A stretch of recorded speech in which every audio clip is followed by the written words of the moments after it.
Hi, beautiful people. I'm here in Mexico still, and I'm just going to make a video about the intergenerational trauma of being a woman. Now, before I even start, I just want to honor both men and women and all that we've been through in our journeys as humans. It's not like I'm saying, oh, us women are so oppressed and the men are horrible. Men have had their own journey and their own difficulties, and we are adaptive creatures and we evolve according to our environments and even these different roles that at times different tribes, including my tribes, we have come up with these rules based off of what was helping us survive at the time. But now that we're in a new time, we're kind of untangling all of this. So I personally am reprogramming my DNA, and I just want to also honor Joy DeGruy, I believe that's her name, who came up with the idea of, I'm just going to check on the internet, post-traumatic slave syndrome. Joy DeGruy, I believe. So if you get a chance, if you don't know what post-traumatic slave syndrome is, check that out. And it's a really important concept, I believe, and I found it really helpful. So it's this thing, wondering about what is the culture and what is the trauma response that becomes a part of the culture. So I've lived in different countries. I've lived in countries that were colonized, countries that had dictatorships in the past, and even in the United States, we have our own history there of massacres and slavery and oppression. So what parts can we say, for example, would you say, oh, it's a part of the Native American culture in the United States to alcoholism is like a piece of their culture? That is probably more of a trauma response that has now become a part of the culture. So sometimes when I've lived in Latin America, in different places, it's like, is this part of the native culture? Is this part of the Spanish culture?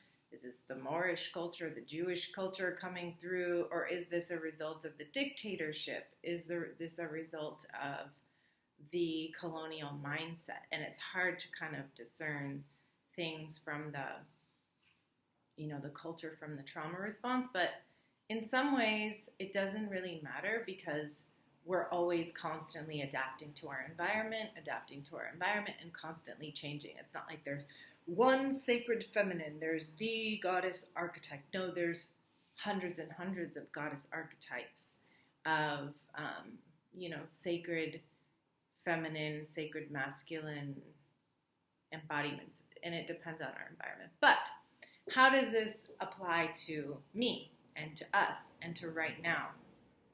So I noticed that I have quite a bit of trauma response adaptation that is no longer useful for me in this lifetime because now I'm safe.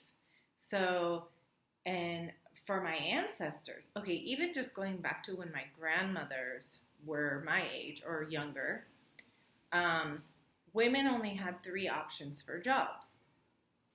They only could be like a nurse, a teacher, or a secretary.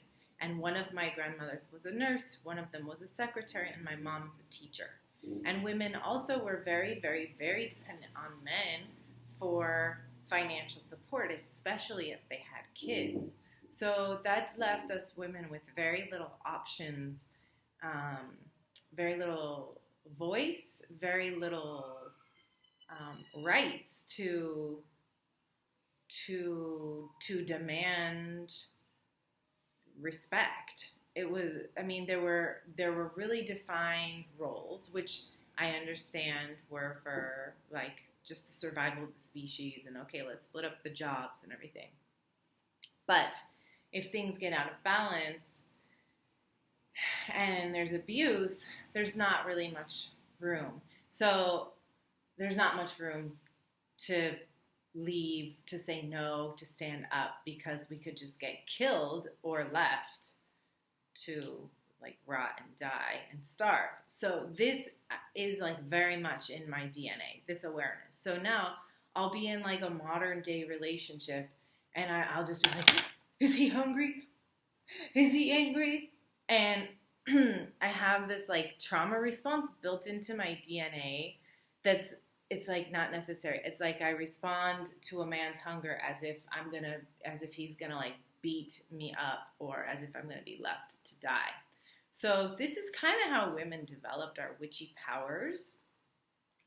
This is how we developed our intuition, because we didn't have physical strength superiority, so we had to develop our mental intuitive superiority to tune in to see like, okay, what does he need now? Okay, what is he thinking? What does he want? And so, and some of this might come from this lifetime, just, my own childhood, but I think a lot of it is actually deeper than that, and it's like generations and generations and generations of women intuiting what men need in order to survive. So I'm trying to reprogram my DNA, and what that looks like for me is, so like if a man gets like even a tiny bit angry at me, I feel like it's like death, like I'm going to be left to die, or I'm going to be beaten to a pulp or something. So I need to practice, and this is what I have been doing, practicing just feeling okay with allowing a man to feel uncomfortable at all, like hungry or disapproving of me, and just like I have to learn how to calm my nervous system so that I don't just go into a trauma response. And so that's the work. Oh, and last Halloween, I got in contact with my ancestors, and I was like, hey, you guys, like, I'm tired of dating. It'd be nice to have a partner. Could you please help me find a partner? And my ancestors said to me, they were like, girl, They were like, you do not want a partner. They were like, men are trouble. Enjoy yourself. Enjoy your life. Enjoy being single, because we couldn't, and we had to put up with so much shit. And but I do want a partner. So anyways, it's my life.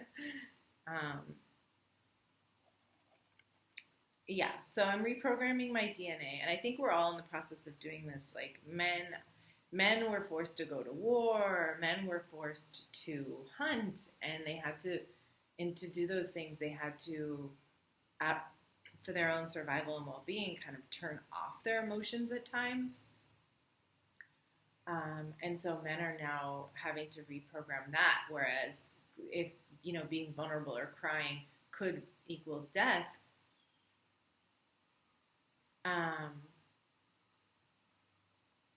and so we're all in this process of kind of adjusting to what's happening now and how do we want to live, and we're kind of making it up as we go. So there's a lot of freedom, and we can reprogram our DNA. It just takes a lot of awareness, like what's happening now. How does my nervous system feel? Why am I feeling this way? Do I want to feel this way? What's actually happening? Like, am I actually going to get beaten or left to die? No. Okay, well, calm down then. And then for men, like, if they cry or show vulnerability, are they actually gonna, like, starve from not being able to hunt or whatever? So we're all in this huge shift, and it's happening now, and we're all doing our part. And thanks for listening. I love you.